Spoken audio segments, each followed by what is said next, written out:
Barack Obama is now the first sitting US president to back same-sex marriage. But will he pay a political price? You're watching Inside Story US 2012 from Washington.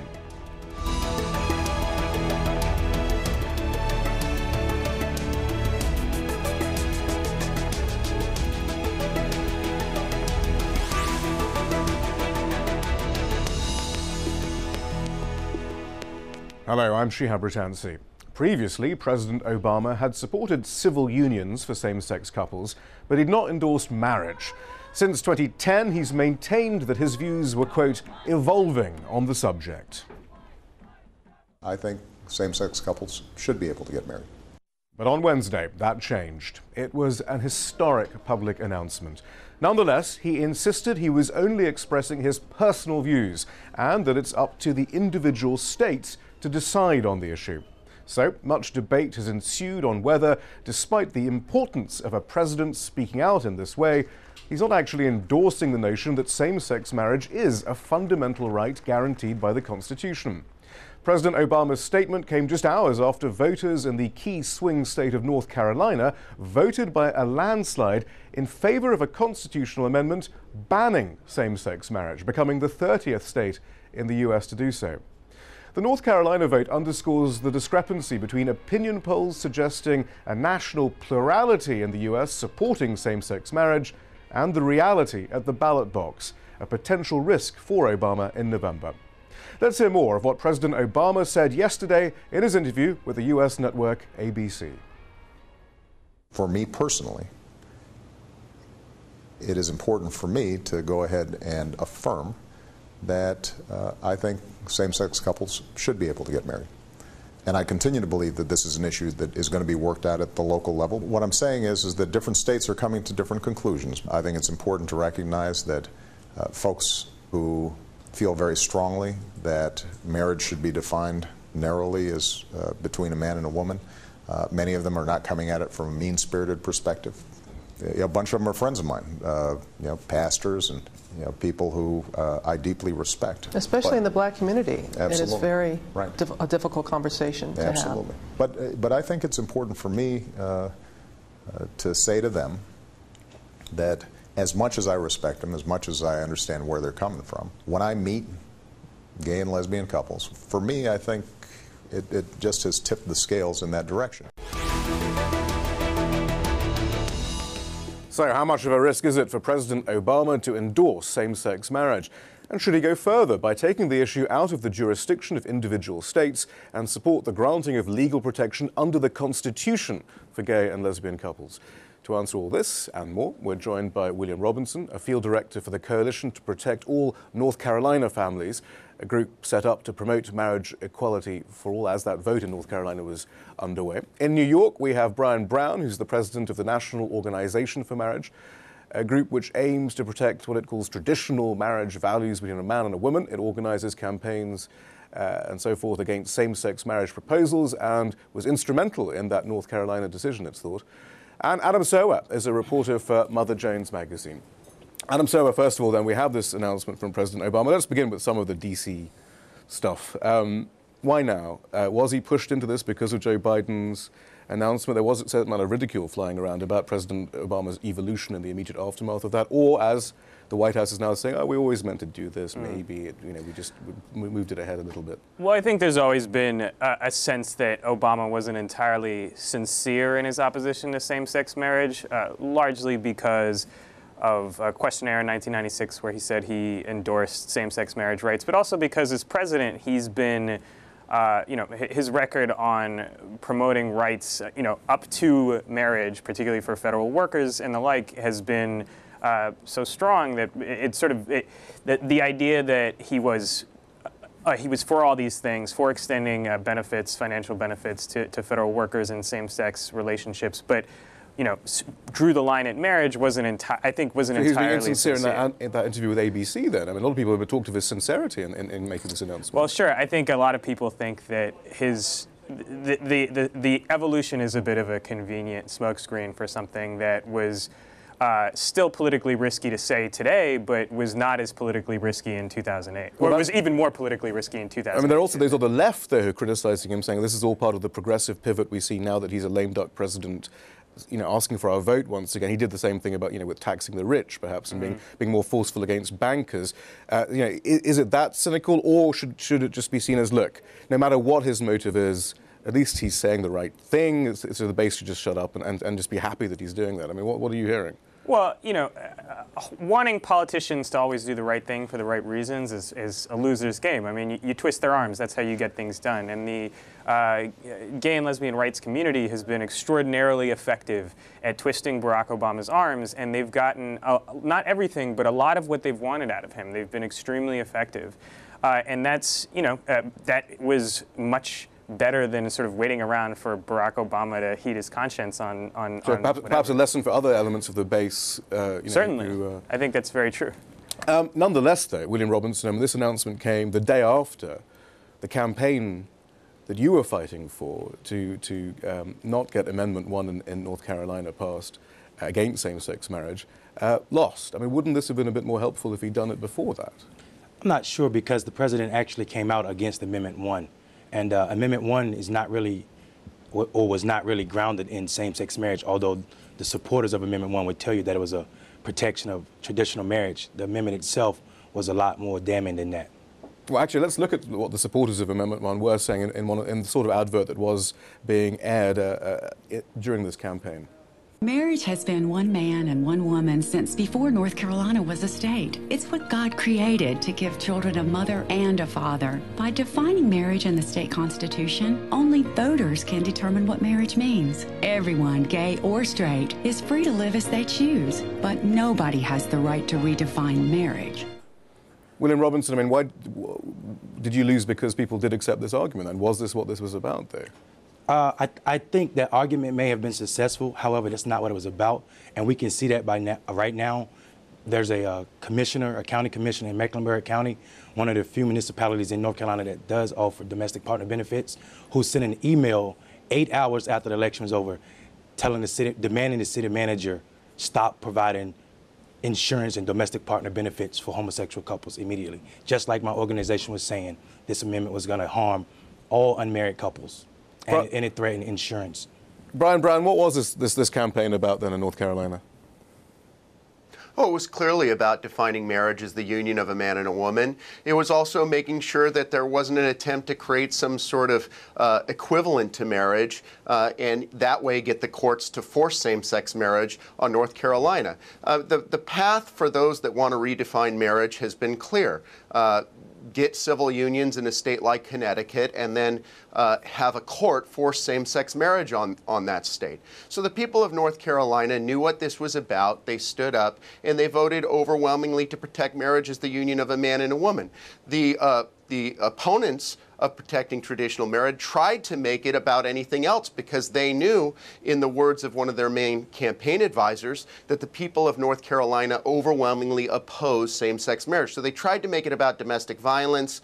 This was seen as a utter lie that domestic violence protections would be lost, and make it about benefits. Over 30 law enforcement officials signed on to a statement, including judges, district attorneys, saying that these claims about domestic violence protections were wrong. And 2 days before the election, the Durham County DA came forward and said this wasn't going to affect any of the benefits that they offer. So I think that the folks in North Carolina conceded the marriage issue. They knew it was a losing issue. And now I think President Obama has a very big problem. In fact, I think he's evolved himself into a one-term president, because these are the states. North Carolina is one of the states he needs to win. Ohio, Florida. These are states that overwhelmingly, and we'll get into some of the implications. Passed constitutional amendments. We'll get into some of the implications for the election.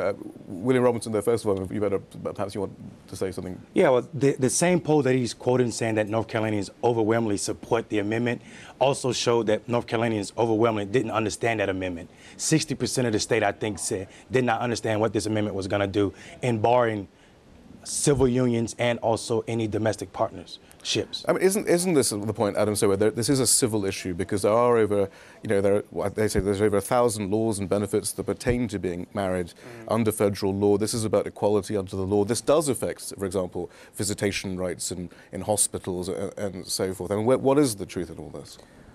Well, I mean, I think it's a civil rights issue, and I think that the argument that the challengers to California's Proposition 8 are making essentially is that this is a right under the Constitution, under the 14th Amendment, that you simply cannot take away from people.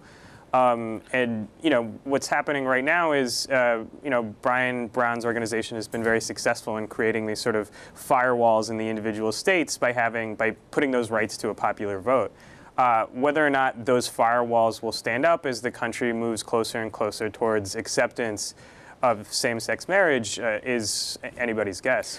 Brian Brown, I mean, one of the key tactics that your organization has used for a few years now, it seems, then, is this idea of using this issue as a wedge issue in the Democratic base to turn African Americans and Latinos who are conservative on social issues against the Democrats, to turn them against the gay community and so forth. So presumably, is that the same tactic then you will be using going forward around the country, both at the local level and the federal level now?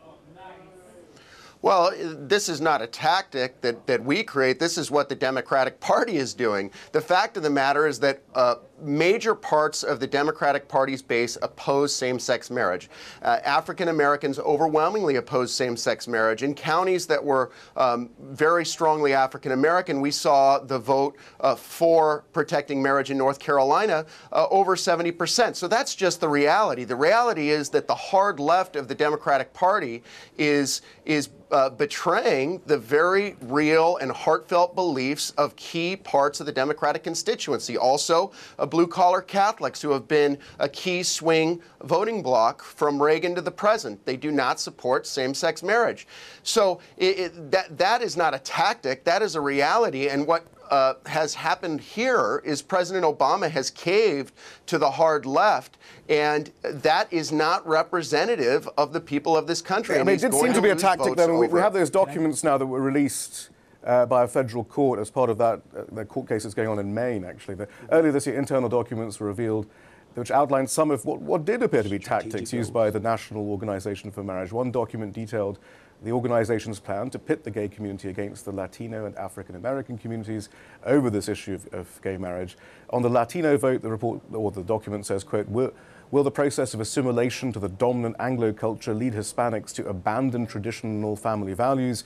We must interpret this process of assimilation by making a support for marriage a key badge of Latino identity, a symbol of resistance to inappropriate assimilation. That document goes on to say the strategic goal of this project is to drive a wedge between gays and blacks, two key Democratic constituencies. Find, equip, energize, and connect African American spokespeople for marriage, develop a media campaign around their objections to gay marriage as a civil right, provoke the gay marriage base into responding by denouncing these spokesmen and women as bigots. No politician wants to take up and push an issue that splits the base of the party, end quote. I mean, so is that going to be then, so President Obama's announcement then must have heartened you then so you can continue that? I mean, you must think that's a winning formula at least. No, I mean, again, these are documents from over 4 years ago. I did not write them. We have apologized and said they should not have been written. This is an internal memo. Again, it was wrong. The reason that it was wrong is because, as I said before, we're not creating this wedge. This is a reality that the Democratic Party is increasingly moving to marginalize those voices that strongly oppose same-sex marriage. That is a reality, and it's going to have electoral repercussions. If you look at the history here, there's this myth that's being created that somehow this country is on the trajectory Actually, we're going to look at that. We're going to supporting same-sex marriage. And certainly Let's then look at the votes. Adam Serwer, that doesn't in Proposition 8, the voters approved Proposition 8 by 52.5%. In Maine, later, 53.5%. Then in Iowa, for the first time in history, the people defeated 3 judges by 56% who supported same-sex marriage. Brian, I'm going to stop you there because you're going to run out of time as you exhaustively go through this. Adam, so isn't there a point? Okay, very quickly on this point. Yeah, I just want to say something real quick. Just because the majority a vote for something doesn't mean it's right. If you were to put the civil rights vote to the majority vote in the 60s, I promise you, we're definitely coming to that, the still be constitutionality of all this. But Adam Serwer, isn't there a discrepancy between what people say to pollsters and what they do when they're confronted with ballots like this? Actually, we have a poll that came out, I believe it was a Pew poll, about how it appears to pollsters how things have evolved on same-sex marriage in the US as President Obama's views have apparently evolved. In the mid-90s, a large majority of Americans were against gay marriage by 40 points, but gradually throughout the last decade, views have changed, with the latest figures showing 50% of Americans support gay marriage against 48% who oppose, and yet, Adam Serwer, ballot after ballot, that this issue is lost. It's true. Well, look, what I would say is, Mr. Brown suggested that there was a risk for Obama in doing this because, North Carolina is a swing state and it just voted to ban marriage. Well, the three states that he just mentioned, California, Iowa, and Maine, all voted for Barack Obama last time around.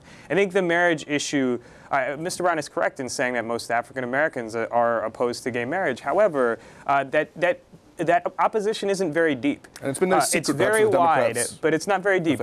I can tell you right now, you know the number of Democratic black politicians who have been ousted from office because they supported same-sex marriage? The number is 0. The mayor of Washington, D.C., the mayor of Philadelphia, the governor of Massachusetts. I mean, this is an issue that if you ask African-American voters whether they approve of same-sex marriage, they'll say, most of them will say no.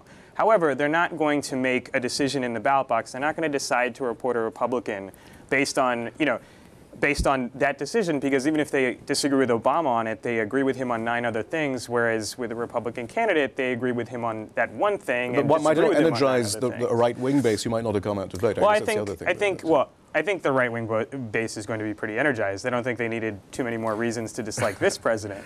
Okay, well, let's move on then, because there is that other issue which William... Can I ask a question real quick, though? Sure. Where are these polls that say that majority of black people are against gay marriage? I mean, I haven't seen these polls. Actually, I think there's an NBC Wall Street Journal poll which said 50% of African Americans in the U.S. are in favor of what you'll see, but again, all these polls, the individual numbers are less important than the trends. And what the trends show is that a national trend is African American support for same-sex marriage has increased drastically, even though it's still not very high. Now, William Robinson, this point that you mentioned there, in the end, though, is this a state issue or a federal issue? And that's key, because President Obama, in saying that he did agree with same-sex marriage, he insisted it was his personal opinion, and that, as far as he's concerned, though, this is still a state issue.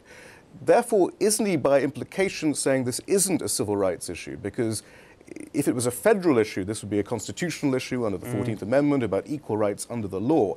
By saying that it's a state issue, he's saying that this isn't about equal rights under the law. This isn't about the Constitution. This isn't about the 14th Amendment. This is simply, in the end, the states can just do whatever they want. Surely that must be a bit disappointing to you. Well, it's disappointing in the fact that he's an African American, and we need to be aware that we were counted as 3/5, not us per se, but our ancestors were, and it was the same guys, people saying that this is a strong state right issue, not a federal issue, when in actuality it is a federal issue. It's in direct contrast to the 14th Amendment, which says equal protections for all citizens. Adam Serwer, I mean, his supporters say, well, look, take it in conjunction with everything else he's done, not least the Defense of Marriage Act and the Department of Justice's refusal to enforce that, not overturn it, but enforce it. Actually, perhaps you can explain in 20 seconds the Defense of Marriage Act. What Obama's done is very politically, he's saying this is a state issue, but what his Department of Justice has done is advance legal arguments that would, by implication, make it unconstitutional for the states to bar same-sex couples from getting married. So he's kind of trying to have it both ways. But is it having it both ways, or is he's simply contradicting his administration's policy? Well, and in fact, I think he's being strategic and tactical. Brian Brown, I mean, did that statement hearten you that he felt it was a state issue? Doesn't that give you a lot more ammunition, perhaps? No, come on here. I mean, again, folks are in the business here of creating some sort of false reality that the people of this country aren't going to buy. The fact is that President Obama yesterday said that he believes this is a states' rights issue, or that states should decide on their own. It's so obvious. Everything he's done as president has been to undermine the ability for states to defend their marriage laws. The fact that he did not defend the Defense of Marriage Act means that he's basically saying that a state that passes a law to protect the definition of marriage, it could be opened up. Hang on, the Defense of Marriage Act was a federal getting sued. Was a federal law, so surely he's actually defending a state's right not to listen to the federal government by undermining the Defense of Marriage Act. No, that's not true, because what DOMA does is protect one state from having a lawsuit from another state, and then say a couple moves in from Massachusetts into California and then sues. What DOMA does is stop one state from overturning another state's marriage laws. By refusing to defend it, he's opening these states up to having their laws overturned. So it clearly is not a state's issue. So even what he said yesterday is not accurate. It's not accurate from what Adam, he's so done. I mean, that's clearly what President Obama is hoping his base does think, that actually it's all a wink and a nudge. And the fact is, you know, they're not going to, in the end, they do feel this is a federal issue, but they just can't say it right now. But is that really leadership? I mean, could he have said the same thing about, you know, about race relations and race equality, or interracial marriage for that matter? I don't know whether it's leadership or not. I mean, I think he's the first president to ever say anything like this, and that's extraordinary in and of itself. But look, you know, Brian understands what he's doing. You know, and his base will understand what he's doing too. So I mean, nobody's really being fooled here. But in the end, you know, what he's saying is states' rights, but what he's doing is much more than just states' rights. But give us some explanation as to why this is a states' right issue. I think some of our international audience may not understand. Look, I am the child of a black mother and a white father. I don't think that you know, the states should be allowed to decide, you know, on reasons. But what's the argument that that this is then? That President Obama is at the very least saying is sort of bowing to it in some way? Well, I think he is. Like I said, I think it's politics, and you can expect politicians to be political. I don't think it's necessarily a profile in courage, but I think, you know, as Brian just indicated, I'm not sure too many people are being fooled by it. So, William Robinson, does that give you hope then moving forward? Well, there's hope anyway, because no way. You see the trends, like Adam said, the trends are leaning towards same-sex marriage becoming a reality in this country, and it's going to happen as soon as people see through the tricks like Noam are pulling off, and the firewalls they're setting up. It will, in a generation, even the Speaker of the House in North Carolina said it, in a generation, our amendments will be overturned if it passed. And so does this end up in the Supreme Court at some point anyway? What are the I think tactics? it's very likely it will end up in the Supreme Court. As Brian knows, there's a case, you know, over California's law. This is probably going to end up in the Supreme Court at some point. But I will say that not every LGBT activist wants this to be decided by the courts, because because there is a danger of, if the courts say there's a right to same-sex marriage, of a very serious backlash. They want to do it, you know, on a state by state. I mean, there are serious tactical differences here, but I do think that ultimately the Supreme Court is someday going to address this question. As they should.